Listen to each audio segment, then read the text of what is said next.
Ngicela isitulo ke bazalwane zoxoxa naye ingane kwani bese siyanikela egameni likaJesu. Amen.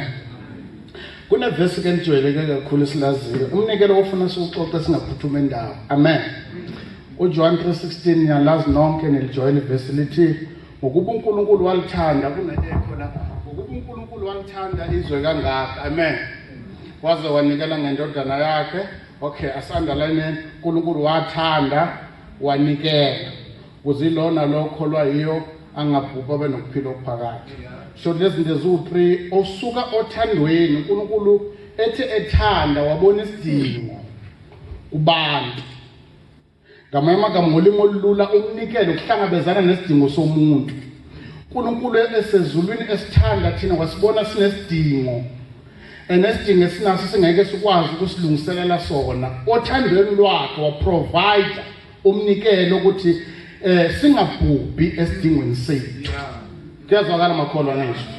Now uthi uPaul mekhuluma nabazalwane uthi uma sisasenethuba asenzeni no asinikeleni noma senzeni kahle kubo bonke ikakhulukazi kwabendle yokukholwa. Ngokuba ngesikhathi esifanele uNkulunkulu yosivuna asazi nini kanjani noma kuphi kodwa sinegaranti ukuthi uNkulunkulu uzosivuna. Amen. Kuyinkinga kulezi insuku esiphila kusona kulabo bazalwane esikhonza nabo ngoba yonke into etsabhoti bona not about abanye abantu. Mina ngangishumayela oluntu leli langahlangana nenye indoda ngiqeda ukushumayela ingangazi singakhozi ndawo singakaze size sibonana. Ngiqeda ukushumayela yangibiza athi wendoda siyabonga uyavutha kodwa ungitshele ngawe nje. Yini into mina engakwelekelela ngayo nje empilweni yakho. Sesaphila nabazalwane mo special emabandleni esikhonza kuona aba ignorant ngabantu abenza umsebenzi kaNkulunkulu. Kunabantu abenza umsebenzi kaNkulunkulu ngamaSunday abanye baclean izitulo abanye bashaya ama keyboard abanye bayacenta akekho nendaba nabo.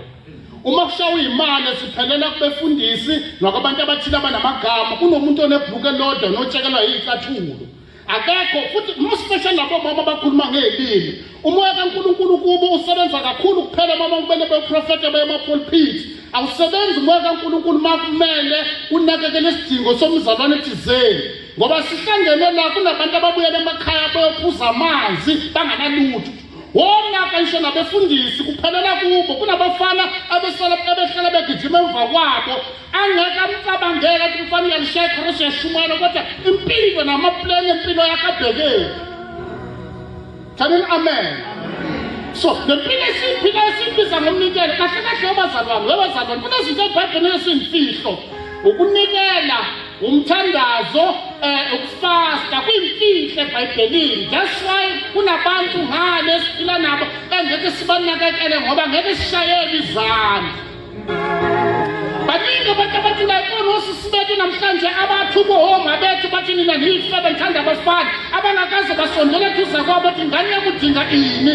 Abanye babona ukuthi impilo imile nabazalwane sigcina ngelimi ngamasonto akekho wazi ukuthi ingane yabekhala nobangaba kanjani empilweni. Azomunye abona ake ngithola umfana ozonakekela impilo yami ngoba sandela abazalwane abayicabangela bodwa.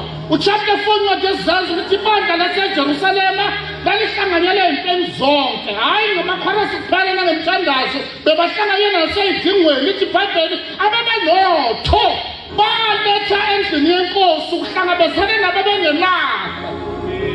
Ayasiyekela sinikeleni. Lethani imali abantu benkosi. Amen. Kodwa ke uJesu mekhuluma nabazalwane uthi masengibuya ngizothi ngangigula nkaze ningambele. Kunabazalwane abastinchi bishop kuze kufikelele ukuthi ilasibhoni yakhe amaphampasi asala kulasibhoni yakhe usewagcinele firstborn yakhe ukuthi ithole ingane. Abanye impahla sabanene uyigcinile athi ngisazoncipha mina ngisazoncipha nje ngisazoncipha ustinchi. Yonke imizi enabazalwane abangaphani ingane zakhona zidla kudla manje kuyohutha kuphinda kuyafika kudla